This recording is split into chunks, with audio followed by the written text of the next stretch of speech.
నమస్తే సార్. పిల్లల్లో ఇమ్యూనిటీ పెరగాలి అని అంటే ఇప్పుడున్న జనరేషన్‌కి వాళ్ళ ఫుడ్ హ్యాబిట్స్‌కి చాలా డిఫరెన్స్ ఉంది. మన అమ్మమ్మ కాలం నాటి ఫుడ్స్ ఇప్పుడు పిల్లలు తినడానికి కూడా ఇష్టపడట్లేదు. అంటే బలవంతంగా పెడితే అది మెడిసిన్ లాగా తీసుకుంటున్నారు. సో వాళ్ళకి ఇమ్యూనిటీ పెరగాలి అని అంటే మనకి ఎన్నో డిసీజెస్ వస్తున్నాయి. కరోనా వస్తుంది, మళ్ళీ చికెన్ పాక్స్, మంకీ పాక్స్ ఇట్లాంటివన్నీ కూడా ఇమ్యూనిటీ లేకపోవడానికి అటాక్ అవుతుంటాయి కదా. సో ఇమ్యూనిటీ కావాలి అని అంటే పిల్లలు ఎట్లాంటి కేర్ తీసుకోవచ్చు అంటారు? ఒకటి సింపుల్ అండి, ప్రిజర్వేటివ్ ఫుడ్స్ ఆపాలండి. ప్రిజర్వేటివ్స్ లేని ఫుడ్ పెట్టాలి పిల్లలకి. ఓకే. సో అది మన బేసిక్ కాన్సెప్ట్. అది అక్కడ కానీ కరెక్ట్గా చేయగలిగితే చాలా వరకు మనం ఇమ్యూనిటీ పెంచవచ్చు. అండ్ మన హోమ్ మేడ్ ఫుడ్స్లోనే చాలా మనకి ఇమ్యూనిటీ బూస్టర్స్ ఉంటాయి. అందులో మనం వాడే ఇండియన్ స్పైసెస్ కానీ లేకపోతే మనం వాడే ఫుడ్స్ కానీ ఇండియన్ ఫుడ్స్లో జనరల్గా మన ఇమ్యూనిటీ బూస్టర్స్ అన్నీ ఉంటాయి. సో ఎప్పుడైతే మనం ప్రిజర్వేటివ్ రిచ్ ఫ్రూట్కి వెళ్తామో ఇవన్నీ చాలా వరకు అందులో సప్రెస్ అయిపోయి అసలు ఏమి ఉండవు చాలా వరకు. సో ఆ ప్రిజర్వేటివ్సే మెయిన్ బాడీ మీద యాక్ట్ చేస్తుంటాయి, ఇమ్యూనిటీని తగ్గించేస్తుంటాయి. ఎందుకంటే liver has to fight against the preservatives మీద లివర్ యాక్ట్ చేయాల్సి వస్తుంది. ముందు దాన్ని బయటికి పంపించాలి. దాన్ని పంపించడానికి దానికి చాలా ఎనర్జీ వేస్ట్ అవుతుంది బాడీకి. సో ఇమ్యూనిటీ అనేది డౌన్ అవుతుంది. ఆ ప్రిజర్వేటివ్స్ కూడా మన ఇమ్యూన్ సిస్టమ్ మీద యాక్ట్ చేస్తాయి ప్రిజర్వేటివ్స్. సో ఇమ్యూనిటీ లెవెల్స్ తగ్గుతుంటాయి. సో చాలా వరకు అందుకని మనం ప్రిజర్వేటివ్స్ తిన్న పిల్లల్లో అంటే తక్కువ ఉన్నది కనపడుతుంది. ఇప్పుడు జనరల్ గా పిల్లలకి ఫీవర్, కోల్డ్, కాఫ్స్ వస్తూ ఉంటాయి కదా. సో ఆ టైంలో ఇమ్యూనిటీ కొంచెం ఎలా అయినా డిస్టర్బ్ అవుతూ ఉంటుంది. సో వాళ్ళకి ఎట్లాంటి ఫుడ్ పెడితే కొంచెం ఇమ్యూనిటీ తొందరగా బూస్ట్ అవుతుంది అంటారు? కోల్డ్ కాఫ్ ఉన్న పిల్లలకి కొంచెం ఐస్ క్రీమ్స్, కూల్ డ్రింక్స్ అలాంటివి ఫస్ట్ స్టాప్ చేసేసాలండి. స్టాప్ చేసేసి మనం మామూలుగా అంటే కార్బోహైడ్రేట్, ఫ్యాట్, ప్రోటీన్ 3 ఉన్న ఫుడ్ అంటే మనం తినేది అన్నము, పప్పు, నెయ్యి, సో 3 కలిపి పెట్టుకోవడం. కాయగూర ఏదో ఒకటి చేసి పెట్టుకోవడం. కరెక్ట్గా తక్కువ క్వాంటిటీలోనే తింటారు, అప్పుడు ఎక్కువ తినలేరు వాళ్ళు. సో అది ఎక్కువ సార్లు 3-4 సార్లు 5-6 సార్లు ఎక్కువ సార్లు పెట్టుకునేటట్టు చూసుకుంటే ఎనర్జీ మెయింటైన్ అవుతుంది.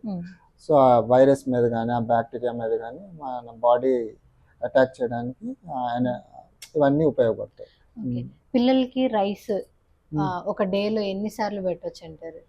డిపెండింగ్ ఆన్ అపెటైట్ అమ్మా. మినిమం అయితే 3 టైమ్స్ పెట్టుకోవాలి. ఓకే, 3 టైమ్స్ పెట్టుకోవాలి. ఎందుకంటే ఇప్పుడున్న జనరేషన్ కి రైస్ కరెక్ట్ కాదు, తినకూడదు అనేసి అంటూ ఉంటారు కదా. సో నిజంగా రైస్ మంచిది కాదు అసలు, అంటే మనం ఎవరికి మంచిది కాదు ఇది. మనం తినే rice white rice, purely polished rice తింటాం మనం, సన్న బియ్యం అంటాము. సో అది జనరల్గా అంత మంచిది కాదు. ఎందుకంటే దాంట్లో విటమిన్స్ అన్నీ వెళ్ళిపోతాయి. అసలు ఏం దాని మీద పొట్టు అంతా వెళ్ళిపోయినా విటమిన్ బి కాంప్లెక్స్ విటమిన్స్ అన్ని వెళ్ళిపోతాయి, ఏమి ఉండవు అందులో. ఓన్లీ మనకి మిగిలేది కార్బోహైడ్రేట్ ఒకటే. సో మనం ఓన్లీ కార్బోహైడ్రేట్ రిచ్ ఫుడ్ ఒక్కటి తింటున్నాం. అది కొంచెం వీనింగ్ టైం, అంటే మనం ఎప్పుడైతే మనము ఓన్లీ మిల్క్ నుంచి అన్నానికి మనమైతే సెమీ సాలిడ్ డైట్కి వెళ్తామో ఆ టైంలో ఈ పాలిష్డ్ రైస్ కొంతవరకు ఉపయోగపడుతుంది పిల్లల్లో. బట్ తర్వాత కొంచెం పిల్లవాడు పెద్ద అవుతున్న కొలది మన విటమిన్స్ కూడా బాగా ఇవ్వాలి వాడికి. సో అప్పుడు ఆ పాలిష్డ్ రైస్ ఎప్పుడైతే పెడతామో వాడు బాగా తినే పిల్లవాడు అనుకోండి, బాగా లావ్ అయిపోవడము, ఒబేసిటీ రావడము ఇలాంటివి కనపడతాయి ఓన్లీ రైస్ తినే పిల్లల్లో, కొంచెం ఎక్కువ క్వాంటిటీ తినేసేసే పిల్లలు. సో అక్కడ కొంచెం ఇది నెగిటివ్ ఎఫెక్ట్ కనపడుతుంది వైట్ రైస్ లో. అంటే ఇప్పుడు వైట్ రైస్ బదులు బ్రౌన్ రైసా లేదంటే సింగిల్ పాలిష్ రైస్ అలా తీసుకోవాలంటారు? అంటే వీళ్ళు టేస్ట్ లేకపోతే తినరండి పిల్లలు, ఎందుకంటే వాళ్ళకి వైట్ రైస్ తెలిసిపోతుంది టేస్ట్.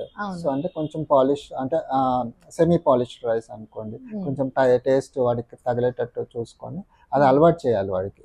అదే అలవాటు అయిపోతే వైట్ రైస్ జోలికి వెళ్ళరు వాళ్ళు. సో ఇది మనం ఏది అలవాటు చేస్తామో అదే.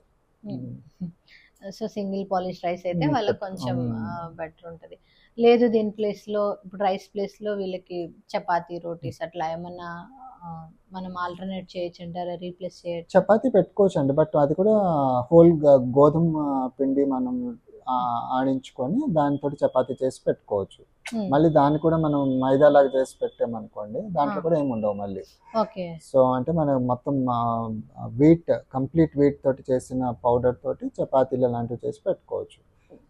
ఓకే, ఇమ్యూనిటీ బూస్టింగ్కి మాకు చిన్న టిప్ ఏమన్నా చెప్తారా? అంటే రెసిపీస్ కానీ ఫుడ్ అనే కాదు, ఉమ్. జస్ట్ నార్మల్ గా పిల్లలకి ఇవ్వడానికి ఏదైనా డ్రింక్ లాగా అట్లా ఏమైనా ఉంటుంది? పసుపు అండి, హల్దీ, మన పసుపుని కొంచెం తీసుకొని చిన్న గ్లాస్ పాలలో కలుపుకోండి, ఎల్లో కలర్ లో వస్తుంది. కొంచెం షుగర్ యాడ్ చేసుకొని మరగబెట్టుకొని ఇవ్వచ్చు రోజు పిల్లలకి. ఓకే.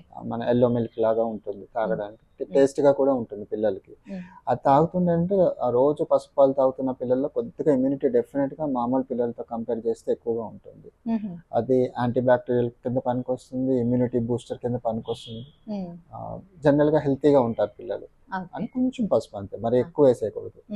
సరే, ఇప్పుడు మీరు షుగర్ అన్నారు. షుగర్ అనగానే మీ పేరెంట్స్ అంతా షుగర్ పెట్టొద్దు కదా డాక్టర్ గారు, మీరే షుగర్ అంటున్నారు కదా. సో షుగర్ ఒక లిమిట్ లో తీసుకోవడం మంచిదేనా, అంటే రెగ్యులర్ డైట్ లో, లేదంటే దానికి ఏమైనా ఆల్టర్నేట్, పిల్లలు షుగర్ తీసుకోకుండా వేరే ఆల్టర్నేట్ ఏమైనా ఉంటుంది? ఏది ఎంత తినాలో అంత తినాలండి కంపల్సరీ. ఇప్పుడు డయాబెటీస్ ఉంది, వాడు షుగర్ తినకూడదు అసలు. వాడు రైస్ కూడా తినకూడదు, చాలా వరకు తగ్గించాలి ఎంతవరకు తినాలో.